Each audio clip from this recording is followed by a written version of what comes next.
जय श्री कृष्ण। चलिए जानते हैं भगवान श्री कृष्ण से 14 रहस्यमय तत्व जिन्हें आपने कभी न पढ़ा होगा न कभी सुना होगा। आज हम बताने जा रहे हैं भगवान श्री कृष्ण से जुड़े हुए बहुत ही रोमांचक तत्व। किस रंग के थे भगवान श्री कृष्ण? जनश्रुति अनुसार कुछ लोग श्री कृष्ण की त्वचा का रंग काला और ज़्यादातर लोग श्याम रंग का मानते हैं। श्याम रंग अर्थात कुछ काला और कुछ नीला, मतलब काले जैसा नीला। जैसा सूर्यास्त के बाद जब दिन अस्त होने वाला रहता है तो आसमान का रंग काले जैसा नीला हो जाता है।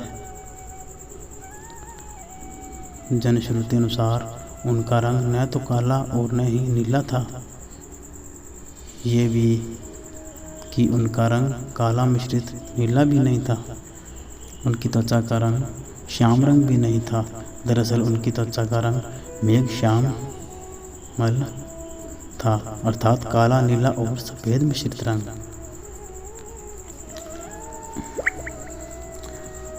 दूसरा रहस्यमय तत्व, श्री कृष्ण की गंध। प्रचलित जनश्रुति अनुसार माना जाता है कि उनके शरीर के मादक गंध निकलती रहती थी। इस गंध को वे अपने गुप्त अभियानों में छुपाने का उपक्रम करते थे। यह खूबी द्रौपदी में भी थी। द्रौपदी के शरीर से भी सुगंध निकलती रहती थी जो लोगों को आकर्षित करते थे। सभी इस सुगंध की दिशा में देखने लगते थे। इसलिए अज्ञातवास के समय द्रौपदी को चंदन, उपटन और इत्रादि का कार्य किया, किसके चलते उनको सौरमंद्री कहा जाने लगा। माना जाता है कि श्री कृष्ण के शरीर से निकलने वाली गंधी गोपिका चंदन और कुछ रात रानी की सुगंध से मिलती जुलती है। तीसरा रहस्यमय तत्व, श्री कृष्ण का शरीर का गुण। कहते हैं कि भगवान श्री कृष्ण की देह कोमल अर्थात लड़कियों के समान मृदु थी, लेकिन युद्ध के समय उनकी देह विस्तृत और कठोर हो जाती थी।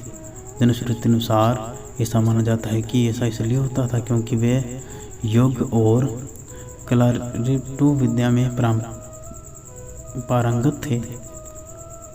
इसका मतलब यह है कि श्री कृष्ण अपनी देह को किसी भी प्रकार का बनाना जानते थे। इसलिए स्त्रियों के समान दिखने वाला उनका कोमल शरीर युद्ध के समय अत्यंत ही कठोर दिखाई देने लगता था। यह गुण कर्ण और द्रौपदी के शरीर में था। चौथा रहस्यमय तत्व, सदा जवान बने रहे श्री कृष्ण। भगवान श्री कृष्ण का जन्म मथुरा में हुआ था। उनका बचपन गोकुल, वृंदावन, नंदगांव, बरसाना आदि जगहों पर बीता। द्वारका को उन्होंने अपना निवास स्थान बनाया और सोमनाथ के पास स्थित प्रभास क्षेत्र में उन्होंने देह छोड़ दी। दरअसल भगवान श्री कृष्ण की इसी प्रभाव क्षेत्र में अपने कुल का नाश देखकर बहुत ही व्यथित हो गए। तभी वे वहीं रहने लगे थे। एक दिन वे वृक्ष के नीचे विश्राम कर रहे थे, तभी किसी के बहेलिये ने उनको हिरण समझकर तीर मार दिया। यह तीर उनके पैरों में जाकर लगा और तभी उन्होंने देह त्याग दिया। एक दिन वे इसी प्रभाग क्षेत्र में वन में एक पीपल के नीचे योग निद्रा में लेटे थे। तभी जरा नामक एक बहेलिये ने भूलवश में उन्हें हिरण समझकर विष्णुवाद बाण चला दिया और उनके पैर के तलवे में जाकर लगा और भगवान श्री कृष्ण इसी को बहाना बनाकर अपना देह त्याग दिया। जनश्रुति अनुसार भगवान श्री कृष्ण ने जब देह त्याग किया तब उनकी देह को केश न तो श्वेत थे और न ही उनके शरीर पर किसी प्रकार की झुर्रियाँ पड़ी थी, अर्थात वे 119 वर्ष की उम्र में भी युवा जैसे ही थे। पांचवा रहस्यमय तत्व, श्री कृष्ण की द्वारका। भगवान श्री कृष्ण ने गुजरात के समुद्री तट पर अपने पूर्वजों की भूमि पर एक भव्य नगर का निर्माण किया था। कुछ विद्वान कहते हैं कि उन्होंने पहले से उजाड़ पड़ी कुशल स्थली को फिर से निर्मित करवाया था। माना जाता है कि भगवान श्री कृष्ण अंतिम वर्षों में छोड़कर सभी की द्वारका में 6 महीने से ज़्यादा नहीं रहे। कभी भी द्वारका में 6 महीने से ज़्यादा नहीं रहे थे। जो भी श्री कृष्ण की इस नगरी में विश्वकर्मा और मैं दानव से मिलकर बनाया था। विश्वकर्मा देवताओं और मैं दानव असुरों के इंजीनियर थे। दोनों ही राम के काल में भी थे। इतिहासकार मानते हैं कि द्वारका जल में डूबने से पहले नष्ट की गई थी। किसने नष्ट किया होगा द्वारका को, ये सवाल अभी भी बना हुआ है। हालांकि समुद्र के मित्र द्वारका के अवशेष ढूंढ लिए गए हैं। वहाँ उस समय के जो बर्तन मिले हैं वह 1528 ईसा पूर्व से 3000 ईसा पूर्व के बताए जा रहे हैं। छठा रहस्यमय तथ्य, ईसा मसीह, श्री कृष्ण और बुद्ध का प्रभाव। हालांकि यह भी शोध विषय है, फिर भी अब तक जीतने वाले भी लोगों ने इस पर शोध किया है। उनका कहना है कि ईसा मसीह ने भारत का भ्रमण किया था और वे कश्मीर से लेकर जगन्नाथ मंदिर तक गए थे। उन्होंने कश्मीर के एक बौद्ध मठ में रहकर ध्यान की साधना की। यह पर उनकी समाधि भी है। शोधकर्ता मानते हैं कि श्री कृष्ण ईसा मसीह के जीवन पर बहुत प्रभाव पड़ा। उनके जन्म की कथा श्री कृष्ण के जन्म की कथा से कुछ मिलती जुलती है। सातवां रहस्यमय तथ्य, मार्शल आर्ट के जन्मदाता थे श्री कृष्ण। भारतीय परंपरा और जनश्रुति अनुसार भगवान श्री कृष्ण ने ही मार्शल आर्ट का आविष्कार किया था। दरअसल पहले इसे काला रिप्टिव कहा जाता था। इस विद्या के माध्यम से ही उन्होंने चाणूर और मुष्टिक जैसे मल्लों का वध किया था। तब उनकी उम्र मात्र 16 वर्ष थी। मथुरा में दृष्ट रजक ने सिर को हथेली के प्रहार से काट लिया। जनश्रुतियों के अनुसार श्री कृष्ण ने मार्शल आर्ट का विकास वन क्षेत्र में वन में किया था। डांडिया रास उसी का एक नृत्य रूप है। कालारिपट्टू विद्या के प्रथम आचार्य श्री कृष्ण को ही माना जाता है। हालांकि इसके बाद इस विद्या में अगस्त मुनि ने प्रचारित किया था। आठवां रहस्यमय तथ्य, परशुराम ने दिया था सुदर्शन चक्र। श्री कृष्ण के पास यूं तो कई प्रकार के दिव्यास्त्र थे, लेकिन सुदर्शन चक्र मिलने के बाद सभी और उनकी साख बढ़ गई थी।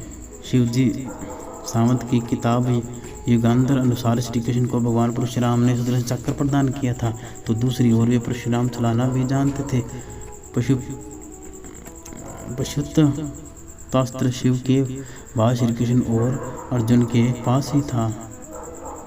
इसके अलावा उनके पास प्रस्तावपत्र भी था जो शिव पशुगण भीष्म के पास भी था। 9वां रहस्यमय तथ्य, शिव और कृष्ण का जीवाणु युद्ध। प्रचलित मान्यता अनुसार कृष्ण ने असम में बाणासुर और भगवान शिव से युद्ध के समय माहेश्वर जवर के विरुद्ध वैष्णव जवर का प्रयोग कर विश्व का प्रथम जीवाणु युद्ध लड़ा था। हालांकि यह शोध का विषय हो सकता है। युद्ध का कारण कृष्ण से प्रद्युम्न और प्रद्युम्न से अनिरुद्ध का जन्म हुआ था। प्रद्युम्न के पुत्र तथा कृष्ण के पुत्र अनिरुद्ध की पत्नी के रूप में उषा की ख्याति थी। अनिरुद्ध की पत्नी उषा शोणितपुर के राजा बाणासुर की कन्या थी। अनिरुद्ध और उषा आपस में प्रेम करते थे। उषा ने अनिरुद्ध का हरण कर लिया था। बाणासुर में अनिरुद्ध उषा का प्रेम पसंद नहीं था। उसने अनिरुद्ध को बंधक बना लिया था। बाणासुर को शिव का वरदान प्राप्त था। भगवान शिव को इसके कारण श्री कृष्ण से युद्ध करना पड़ा था। अंत में देवताओं ने समझाने के बाद यह युद्ध रुका था। भगवान श्री कृष्ण 64 कलाओं में दक्ष थे। एक और वे सर्वश्रेष्ठ धनुर्धर भी थे और दूसरी ओर वे द्वितीय युद्ध में भी माहिर थे। इसके अलावा भगवान श्री कृष्ण के बाद कई अस्त्र और शस्त्र थे। 10वां रहस्यमय तथ्य, श्री कृष्ण की प्रेमिका और पत्नियां। श्री कृष्ण के बारे में अक्सर यह कहा जाता है कि उनकी 16,000 पटरानियाँ थीं, लेकिन यह तथ्य गलत है। उनकी मात्र 8 पत्नियां थीं। कृष्ण की जिन 16,000 पटरानियों के बारे में कहा जाता है, दरअसल सभी भोसागर, जिसे नरकासुर भी कहते थे, उसके यहाँ बंधक बनाई गई महिलाएं थीं जिनको श्री कृष्ण ने मुक्त कराया था। ये महिलाएं किसी की माँ थी, किसी के बहन और किसी की पत्नियां थी जिनको भौमासुर अपहरण करके ले गया था। दरअसल भगवान श्री कृष्ण ने उन्हें आज़ाद कराकर उनको एक अलग ही दर्जा दिया था। 11वां रहस्यमय तथ्य, कई लोगों को जीवित कर दिया था कृष्ण ने। ऋषि सांदीपनि को जब गुरु दक्षिणा मांगने के लिए कहा गया तब गुरु ने कहा कि मेरे पुत्र को एक असुर उठा ले गया है, आप उसे वापस ले आए तो बड़ी कृपा होगी। श्री कृष्ण ने गुरु के पुत्र को कई जगह ढूंढा और अंत में वह समुद्र के किनारे चले गए, जहाँ से उन्हें पता चला कि असुर उसे समुद्र में ले गया है। तो श्री कृष्ण भी वहाँ पहुँच गए। बाद में पता चला कि उसे तो यमराज ले गए हैं। तब श्री कृष्ण ने यमराज से गुरु के पुत्र को हासिल कर लिया और गुरु दक्षिणा पूर्ण कर दी।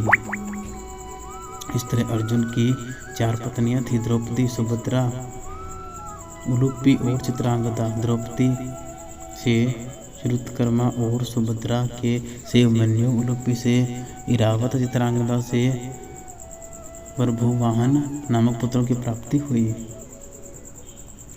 12वां रहस्यमय तत्व, श्री कृष्ण का दिल। हिंदू धर्म के बेहद पवित्र स्थल और 4 धामों में एक जगन्नाथपुरी की धरती को भगवान विष्णु का स्थल माना जाता है। जगन्नाथ मंदिर से जुड़ी हुई एक बेहद रहस्यमयी कहानी प्रचलित है। स्थानीय मान्यताओं के अनुसार कहते हैं कि मूर्ति के भीतर भगवान श्री कृष्ण का दिल एक पिंड रखा हुआ है जिससे ब्रह्मा विराजमान है। दरअसल जनश्रुति के अनुसार जब श्री कृष्ण की मृत्यु हुई तब पांडवों ने उनके शरीर का दाह संस्कार कर दिया था, लेकिन कृष्ण का दिल जलता ही रहा था। ईश्वर के आदेश अनुसार पिंड को पांडवों के जल में प्रवाहित कर दिया था। उस पिंड ने लट्ठे का रूप ले लिया था। राजा इंद्रद्युम्न, जो कि भगवान जगन्नाथ के भगत थे, को यह लट्ठा मिला तो उन्होंने इसे जगन्नाथ की मूर्ति के भीतर स्थापित कर दिया। उस दिन से लेकर आज तक वह लट्ठा भगवान जगन्नाथ की मूर्ति के भीतर है। हर 12 वर्ष के अंतराल में जब जगन्नाथ की मूर्ति बदलती है, लेकिन यह लट्ठा उसी में रहता है। हालांकि यह शोध का विषय हो सकता है। 13वां रहस्यमय तथ्य, नहीं हुआ यदुवंश का नाश। महाभारत युद्ध की समाप्ति के बाद जब युधिष्ठिर का राज तिलक हो रहा था तब कौरवों की माता गांधारी ने महाभारत के युद्ध के लिए श्री कृष्ण को दोषी ठहराते हुए शाप दिया। जिस प्रकार कौरवों के वंश का नाश हुआ है, ठीक उसी प्रकार यदुवंश का भी नाश होगा। शाप के चलते श्री कृष्ण द्वारका लौटकर यदुवंशियों को लेकर प्रभास क्षेत्र में आ गए। कुछ दिनों बाद महाभारत युद्ध की चर्चा करते हुए सत्यकी और कृतवर्मा में विवाद हो गया। सत्यकी ने गुस्से में आकर कृतवर्मा का सिर काट दिया, जिससे उनमें आपसी युद्ध भड़क उठा और वे समूहों के विभाजित होकर एक दूसरे का संहार करने लगे। इस लड़ाई में श्री कृष्ण के पुत्र प्रद्युम्न और मित्र सत्यकी समेत सभी यदुवंशी मारे गए। केवल प्रभु और दारुक ही बचे रह गए थे। यदुवंश के नाश के बाद कृष्ण के ज्येष्ठ भाई बलराम समुद्र तट पर बैठ गए और एकाग्रित होकर परमात्मा में लीन हो गए। इसी प्रकार शेषनाग के अवतार बलराम जी ने देह त्याग की और स्वधाम लौट गए। बलराम जी के देह त्यागने के बाद जब एक दिन श्री कृष्ण के पीपल के नीचे ध्यान की मुद्रा में लेटे हुए थे, उसी समय एक जरा नाम का भेड़िया आया और एक शिकारी था और उन्होंने हिरण का शिकार करना चाहता था। जरा को दूर से हिरण के मुख के समान श्री कृष्ण का तलवार दिखाई दिया। भेड़िए ने बिना कोई विचार किए वहीं से एक तीर छोड़ दिया, जो कि श्री कृष्ण के तलवे में जाकर लगा। जब वह पास गया तो उसने देखा कि श्री कृष्ण के पैरों में उसने तीर मार दिया है। इसके बाद उसे बहुत पछतावा हुआ और वह क्षमा याचना करने लगा। तब श्री कृष्ण ने भेड़िए को कहा कि जरा तू डर मत, तूने मेरे मन का काम किया है, अब तू मेरी आज्ञा के से सर्वलोक प्राप्त करेगा। भेड़िए के जाने के बाद वहां श्री कृष्ण का सारथी दारुक पहुंच गया और दारुक को देखकर श्री कृष्ण ने कहा कि वह द्वारिका जाकर सभी को बताए कि पूरा यदुवंश नष्ट हो चुका है और बलराम के साथ श्री कृष्ण भी धाम लौट चुके हैं। यदि सभी लोग द्वारका छोड़ दें, क्योंकि यह नगरी अब जलमग्न होने वाली है। मेरी माता पिता और सभी प्रियजन इंद्रप्रस्थ वो चले गए हैं। ये संदेश लेकर दारुक वहाँ से चला गया। इसके बाद उस क्षेत्र में सभी देवता और सर्व की अप्सरा, यश, किन्नर, गंधर्व आदि आए। उन्होंने श्री कृष्ण की आराधना के बाद श्री कृष्ण ने अपने नेत्र बंद कर लिए और वे सशरीर ही अपने धाम को लौट गए। अब इसमें सुनाते हैं 14 और आखिरी रहस्यमय तत्व। वानर राज बाली ही था जरा बहेलिया। पौराणिक मान्यताओं के अनुसार प्रभु ने त्रेता में राम के रूप में अवतार लेकर बाली को छुपकर तीर मारा था। कृष्ण अवतार के समय भगवान ने उसी बाली को जरा नामक बहेलिया बनाया और अपने लिए वैसी ही मृत्यु चुनी जैसी बाली को दी थी। जय श्री कृष्ण। राधे राधे राधे राधे। तो दोस्तों, आपको भगवान श्री कृष्ण के 14 तत्व कैसे लगे और हमारे लगी कैसी लगी ये कहानी। अगर आपको ये कहानी अच्छी लगी हो तो वीडियो को लाइक करें और चैनल को सब्सक्राइब जरूर करें। भगवान श्री कृष्ण आपकी हर मनोकामना को पूर्ण करेंगे। जय श्री कृष्ण। राधे राधे राधे राधे।